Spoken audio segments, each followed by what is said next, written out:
আছেন ৭১-এ চলছে দেশযোগ। সিলেটের কোম্পানিগঞ্জের ধলাই সেতুর পিলারের নিচ থেকে অবৈধভাবে উত্তোলন করা হচ্ছে বালু, আর এতে ঝুঁকির মধ্যে পড়ছে সেতুটি। পানি উন্নয়ন বোর্ড জানায়, অপরিকল্পিত বালু উত্তোলনের ফলে শুরু হতে পারে নদী ভাঙন। আর ব্রিজ বাঁচাতে কোনো উদ্যোগ নেই স্থানীয় প্রশাসনের। স্থানীয় ছাত্র জনতার দাবি, বারবার প্রতিরোধ করা হলেও কোনোভাবেই থামানো যাচ্ছে না বালু খেকোদের। হুসাইন আহমেদ সুজাদের প্রতিবেদন। সিলেটের কোম্পানিগঞ্জ উপজেলার ভোলাগঞ্জ পাথরকুয়ারির পাশে ধলাই নদের উভয় তীরের মানুষের যাতায়াতের জন্য ২০০৩ সালে ধলাই সেতুটি নির্মাণ করে তৎকালীন বিএনপি সরকার। এরপর ২০০৬ সালে সেপ্টেম্বর থেকে যান চলাচলের জন্য উন্মুক্ত করে দেওয়া হয় সেতুটি। গেল কয়েক মাস থেকেই ধলাই সেতুর নিচে পিলারের পাশ থেকে গভীর গর্ত করে চলছে অবৈধভাবে বালু উত্তোলন। রাত দিন ২৪ ঘন্টায় সেতুর পিলারের নিচসহ আশপাশের সব এলাকা থেকে বালু তোলা হচ্ছে। স্থানীয়দের দাবি, বারবার অভিযোগ দেওয়ার পরও কোনো পদক্ষেপ নিচ্ছে না প্রশাসন। আমরা লোকে মাইর করে, তারপরে পুলিশ প্রশাসন কোনো গুরুত্ব দেয় না। কোনো ক্ষয়ক্ষতি হয় বৃষ্টির, তাহলে আমাদের অনেক চলাফেরার অসুবিধা হবে। আমরা মানববন্ধনও করেছিলাম, প্রশাসনিক আমরা একটা সাহায্য চেয়েছিলাম, কিন্তু কোনো ধরনের সাহায্য পাইনি। সিলেট সড়ক ও জনপথ অধিদপ্তর জানায়, সেতুর নিচ থেকে বালু তোলায় দুর্বল হয়ে পড়তে পারে পিলারগুলো, আর এতে যে কোনো সময় সেতু ধসে পড়ার আশঙ্কা তৈরি হবে। রিভার বেডের যে আমাদের যে ফাউন্ডেশনের জায়গাটুকু আছে, এটা হ্যাম্পার হতে পারে। এটা সয়েল যে কোনো জায়গা থেকে এটা সেটেল হতে পারে, এই ধরনের সম্ভাবনা আছে। অন্যদিকে পানি উন্নয়ন বোর্ড বলছে, নদী থেকে অপরিকল্পিতভাবে বালু উত্তোলন করলে যে কোনো সময় নদীর আশপাশের এলাকায় দেখা দিতে পারে নদী ভাঙন। পরিকল্পনা ছাড়া যখন আপনি নদীর তীরের খুব কাছ থেকে বালিটা উত্তোলন করবেন, তখন কিন্তু এই জায়গায় বড় বড় স্থাপনা বা স্কুল, কলেজ, মাদ্রাসা, বিভিন্ন স্থাপনা যদি থাকে, তা খুব দ্রুত নদী ভাঙন কবলিত হতে পারে। প্রচলিত আইনে পরিবেশ ও নদীর স্বাভাবিক গঠন নষ্ট করলে শাস্তির বিধান থাকলেও এ নিয়ে কোনো পদক্ষেপ নেই প্রশাসনের। আর এ বিষয়ে ক্যামেরার সামনে কথা বলতে নারাজ কোম্পানিগঞ্জ উপজেলা নির্বাহী কর্মকর্তা।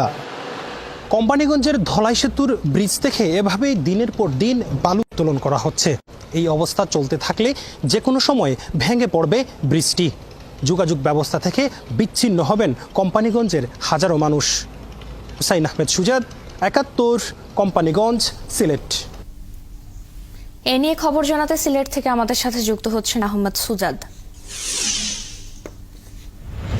সুজাদ, প্রতিবেদনটিতে যেমনটি দেখলাম, এই বালু খেকোদের দৌরাত্ম্য কমাতে স্থানীয়রা মানববন্ধনও করেছে এবং প্রশাসনের সাহায্য চাচ্ছে, কিন্তু এরপরও প্রশাসন কোনো উদ্যোগ কেন নিচ্ছে না? এর কারণ কি হতে পারে? স্থানীয়রা কি বলছে সেটি জানাবেন।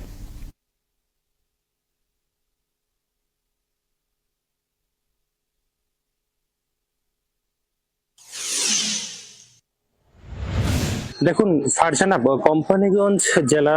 কোম্পানিগঞ্জ উপজেলার যে এই ধলাই সেতুটি রয়েছে, আসলে এই ধলাই সেতুটি মানুষের দীর্ঘদিনের একটা স্বপ্ন ছিল এবং এই সেতুটি নির্মাণ করেছিল তৎকালীন বিএনপি সরকার। এবং এই সেতুর মাধ্যমে কিন্তু কোম্পানিগঞ্জ উপজেলার ২টি ইউনিয়নের মানুষের যাতায়াত এবং ব্যবসা বাণিজ্য তো রয়েছে। তো সাম্প্রতিক সময়ে আমরা যেটা দেখতে পাচ্ছি যে আসলে দিন রাত ২৪ ঘন্টা কিন্তু ধলাই সেতুর নিচ থেকে বালু উত্তোলন করা হচ্ছে এবং এই বালুগুলো কিন্তু সম্পূর্ণ অবৈধভাবে উত্তোলন করা হচ্ছে। স্থানীয়দের সাথে আমরা কথা বলেছিলাম, স্থানীয়রা আমাদেরকে জানিয়েছেন যে তারা বারবার কিন্তু প্রশাসনের কাছে অভিযোগ জানিয়েছেন, কিন্তু প্রশাসন ব্যবস্থা নিচ্ছে না।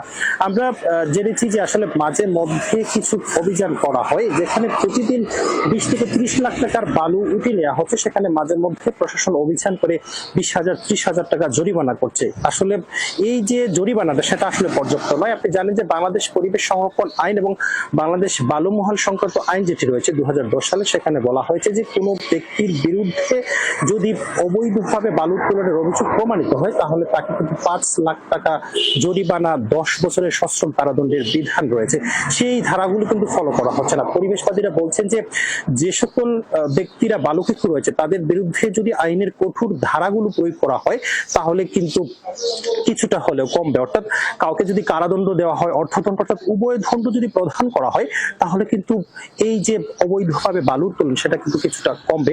আমরা সহজদের সাথে কথা বলেছিলাম, সিলেট সড়ক ও জনপথ অধিদপ্তর, তারা আমাদেরকে জানিয়েছেন যে এভাবে যদি আসলে চলতে থাকে তাহলে কিন্তু যে কোনো সময়ে সিলেটের এই ধলাই সেতুটি ভেঙে পড়বে। পানি উন্নয়ন বোর্ডের সাথে কথা বলেছিলাম, পানি উন্নয়ন বোর্ডের নির্বাহী প্রকৌশলী আমাদেরকে জানিয়েছেন যে আসলে এভাবে যদি অপরিকল্পিত ভাবে বালু উত্তোলন করা হয় তাহলে কিন্তু যে কোনো সময় এই নদীর আশপাশের এলাকায় কিন্তু নতুন করে নদী ভাঙন দেখা দিতে পারে।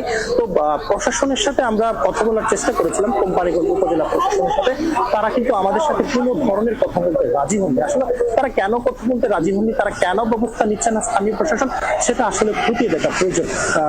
আমরা এলাকার যারা তরুণ সমাজ রয়েছে, ছাত্র সমাজ রয়েছে, তাদের সাথে আমরা কথা বলেছিলাম, তারা বলছে যে তারা বারবার কিন্তু অভিযোগ দিয়েছেন প্রশাসনের কাছে এবং তারা মানববন্ধনও করেছেন, যারা বালু তুলছেন তাদেরকে তারা বাধা দিয়েছেন, আসলে তাদের বাধা কেউ শুনছে না।